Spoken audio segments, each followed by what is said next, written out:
3 ans après son lancement et après plus de 400 000 exemplaires vendus à travers le monde, l'Audi Q3 profite de quelques retouches, aussi esthétiques que techniques, histoire de ne pas voir ses rivaux lui ravir la première place du segment des SUV compacts premium.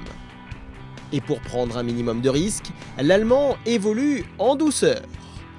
Bouclier avant et arrière légèrement élargi, calandre plus en relief, qui s'étire désormais à l'horizontale jusqu'à rejoindre les feux avant. Mesurant toujours 4,39 m de long, le Q3 QV 2015 voit également sa poupe évoluer, avec des feux arrière retravaillés et surtout l'arrivée de clignotants à éclairage dynamique. Ainsi, lorsque le conducteur souhaite indiquer qu'il va tourner, une ligne de diode orange s'allume allant du centre vers l'extérieur du feu, une technologie aussi pratique qu'esthétique. Globalement, l'ensemble des moteurs proposés par Audi a vu ses performances augmenter tandis que ses consommations, elles, ont fait le chemin inverse. Pour cet essai, c'est vers le nouveau diesel 2 litres TDI 150 chevaux que nous nous sommes penchés. Une valeur sûre puisqu'il constituera, à n'en pas douter, le gros des ventes de Q3 en France. Associé à une boîte de vitesse manuelle à 6 rapports, à l'étagement un peu long mais au maniement fluide et efficace, ce nouveau moteur consomme 17% de moins que le TDI 140 qu'il remplace, soit une moyenne de 4,4 litres au 100 km.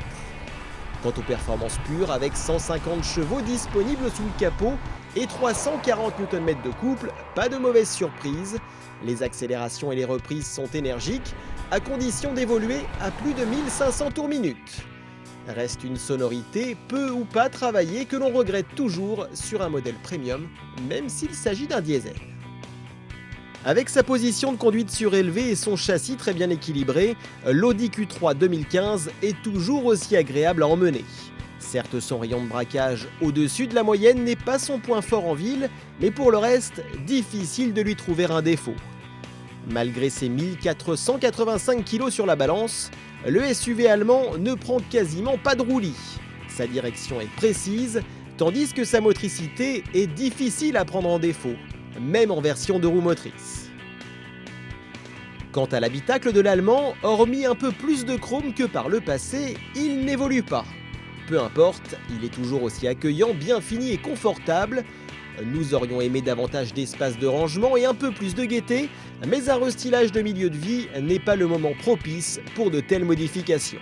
Côté équipement, l'entrée de gamme propose notamment des feux au xénon et des feux de jour à diode, une aide au démarrage en côte, l'allumage des phares automatiques, un système de contrôle de la pression des pneus, un régulateur de vitesse, le stop and start, une climatisation manuelle ou encore une interface Bluetooth.